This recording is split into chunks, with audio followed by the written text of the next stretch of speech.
Welcome back royal diary YouTube channel. இன்றைக்கி நம்ம இந்த வீடியோவில் இஸ்ரோவுடைய ஜாப் சீரீஸில் ஜூனியர் ஹிந்தி டிரான்ஸ்லேட்டர் ஜாபை பற்றினா கம்ப்ளீட்டாக நம்ம வந்து டிஸ்கஸ் பண்ணலாம்.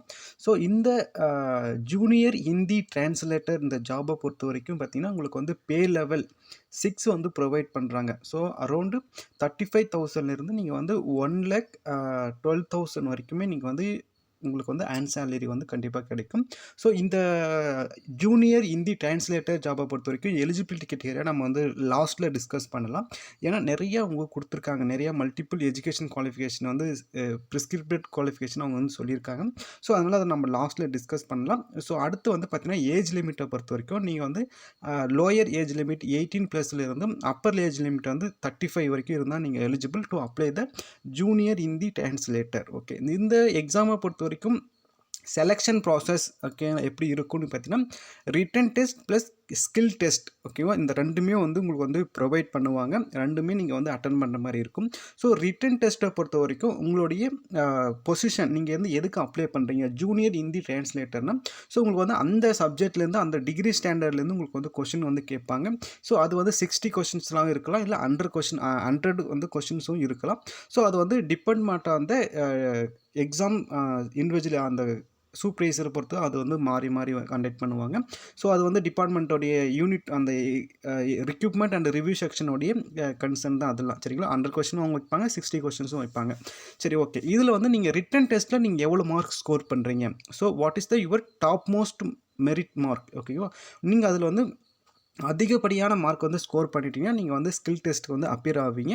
ஸோ ஸ்கில் டெஸ்ட் வந்து ரொம்ப ஓரலாக இருக்கும், அது வந்து குவாலிஃபை நேச்சர் தான். ஸோ நீங்கள் வந்து என்ன பண்ணுவீங்கன்னா, so English to Hindi translate பண்ணுவீங்க, ஹிந்தி டு இங்கிலீஷ் வந்து டிரான்ஸ்லேட் பண்ணுவீங்க. ஸோ அதுக்கப்புறம் நீங்கள் வந்து வைஸா வர்சன் இருக்கும். சரிங்களா, அந்த ஓரல் டிஸ்கஷன் இருக்கும். இது மட்டும் நீங்கள் வந்து இது வந்து நீங்கள் முடிச்சிட்டிங்கன்னா ஸோ நீங்கள் வந்து ஸ்கில் டெஸ்ட்டில் வந்து நீங்கள் குவாலிஃபை ஆகிடுவீங்க. ஸோ நீங்கள் மெரிட்லி எவ்வளோ மார்க் ஸ்கோர் பண்ணியிருக்கீங்களோ அதை வச்சு தான் உங்களுக்கு வந்து பொசிஷன் வந்து இருக்கும். சரிங்களா, அடுத்து வந்து பாருங்கள், இந்த ஜூனியர் ஹிந்தி டிரான்ஸ்லேட் பொசிஷனில் நீங்கள் இஸ்ரோவில் வந்து பிளேஸ்மெண்ட் ஆகுறீங்கன்னா, ஸோ நீங்கள் உங்களுடைய ரிட்டைர்மெண்ட் ஏஜுக்கு அப்போ நீங்கள் வந்து எந்த பொசிஷனில் வந்து நீங்கள் ஹெல்டாக இருப்பீங்க அப்படின்னு பார்த்தீங்கன்னா, நீங்கள் வந்து junior Hindi translator can progress up to the joint director ஓகேவா, ஜாயிண்ட் டைரக்டர் ஓஎல்ல வந்து நீங்கள் ஒர்க் பண்ணுவீங்க. ஸோ அப்போ உங்களுக்கு கொடுக்கக்கூடிய பே லெவல் பார்த்தீங்கன்னா 12 ஓகே, பே லெவல் 12 வந்து உங்களுக்கு ப்ரொவைட் பண்ணுவாங்க. ஸோ அரௌண்ட் 78,000லேருந்து நீங்கள் வந்து 2,90,000 ஓகேவா, 2 லேக் ஓகே, நீங்கள் வந்து 2 லேக் வரைக்குமே அரௌண்டு 2 லேக் வரைக்குமே நீங்கள் வந்து ஏர்ன் பண்ணுற மாதிரி இருக்கும். இது வந்து subject to promotion subject to availability and best performance in the junior Hindi translator position in service period ஓகேங்களா. ஸோ ஓகே, ஸோ இந்த ஜூனியர் ஹிந்தி டிரான்ஸ்லேட்டரை பொறுத்த வரைக்கும் எலிஜிபிலிட்டி பார்ப்போம். சரிங்களா, எலிஜிபிலிட்டியை பொறுத்த வரைக்கும் நீங்கள் வந்து master degree okay, master degree வந்து ஏதாவது ஒரு ரெக்கக்னைஸ் யூனிவர்சிட்டியில் வந்து ஹிந்தி வித் இங்கிலீஷில் வந்து நீங்கள் வந்து கம்பல்சரி நீங்கள் வந்து படிச்சிருக்கணும். ஸோ ஐ மீன் தட் வந்து மேஜராக நீங்கள் வந்து ஹிந்தி பேப்பரில் ஹிந்தி மீடியத்தில் இங்கிலீஷை ஒரு பேப்பராக படிச்சிருக்கணும்.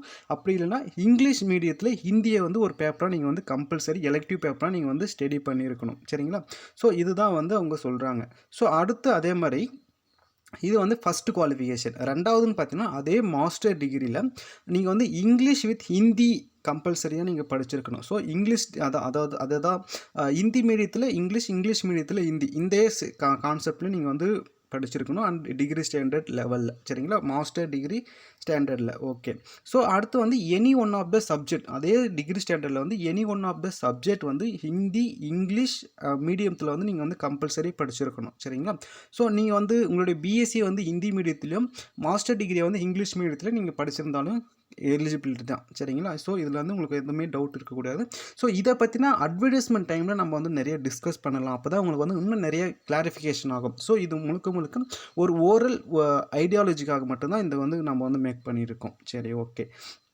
ஸோ நீங்கள் வந்து அடுத்து பார்த்தீங்கன்னா master degree in recognise university ஏதாவது ஒரு யூனிவர்சிட்டியில் ஏதாவது ஒரு சப்ஜெக்டை தாண்டி நீங்கள் வந்து ஹிந்தி இல்லை இங்கிலீஷில் வந்து படிச்சிருக்கணும். அது வந்து ஹிந்தி மீடியமாக இருக்கணும், இல்லைனா ஹிந்தி மீடியமாக இருக்கணும். ஸோ கம்பல்சரி நீங்கள் ஹிந்தி, இங்கிலீஷ் வந்து படிச்சிருந்தீங்கன்னா நீங்கள் வந்து இந்த பொசிஷனும் எழுதலாம். ஸோ அடுத்து வந்து பார்த்தீங்கன்னா, உங்களுக்கு ஒரு சின்ன ஒரு கண்டிஷன் வந்து சொல்லியிருக்காங்க. என்னன்னா, இந்த எஜுகேஷன் குவாலிஃபிகேஷன்லேயே வந்து நீங்கள் வந்து டிப்ளமோ ஆர் சர்டிஃபிகேட் கோர்ஸ் வந்து டிரான்ஸ்லேட்டர்னு ஒரு கோர்ஸ் இருக்குது. நீங்கள் டிப்ளமோ ஏதாவது படிச்சிருந்தீங்கன்னா, ஸோ அதுலேயும் பார்த்தீங்கன்னா ஹிந்தி டு இங்கிலீஷா இல்லை இங்கிலீஷ் டு ஹிந்தியான்றது நீங்கள் வந்து கன்ஃபார்ம் பண்ணிக்கோங்க. ஸோ இதோடு சேர்த்து நீங்கள் என்ன பண்ணணும், வைஸா வேர்ஸ் ப்ராக்டிஸ் பண்ணியிருக்கணும். 2 இயர்ஸ் எக்ஸ்பீரியன்ஸ் இருந்திருக்கணும். எங்கே இருந்திருக்குன்னா, working experience Hindi to English, English to Hindi in state government, central government, any autonomous body in government of India undertaking. So இதில் வந்து நீங்கள் எங்கேயாவது ஒர்க் பண்ணியிருக்கணும். சரிங்களா? ஸோ இவ்வளோ தான். இந்த எக்ஸ்பீரியன்ஸ், இந்த ப்ரிஸ்கிரிப்டட் குவாலிஃபிகேஷன் எல்லாமே நம்ம வந்து டீட்டெயிலாக அட்வர்டைஸ்மெண்ட் டைம் வந்து நம்ம வந்து ஜூனியர் ஹிந்தி ஜூனியர் டிரான்ஸ்லேட்டருக்கு அப்போ நம்ம வந்து அட்வர்டைஸ்மெண்ட் வந்து கிளியராக நம்ம வந்து டிஸ்கஸ் பண்ணிக்கலாம். ஸோ இவ்வளோ தான் சொல்லியிருக்காங்க. சரிங்களா? ஸோ நீங்கள் வந்து நம்ம சேனலில் வந்து உங்களுக்கு பிடிச்சிருக்கு, நம்மளுடைய சேனலுடைய ரீசன்ஸ் வீடியோலாம் போய் நீங்கள் செக் பண்ணி பாருங்கள். உங்களுடைய நம்ம கண்டென்ட் உங்களுக்கு பிடிச்சிருந்துச்சுன்னா லைக் பண்ணுங்கள், ஷேர் பண்ணுங்கள், மறக்காமல் சப்ஸ்கிரைப் பண்ணி சப்போர்ட் பண்ணுங்கள். தேங்க்யூ.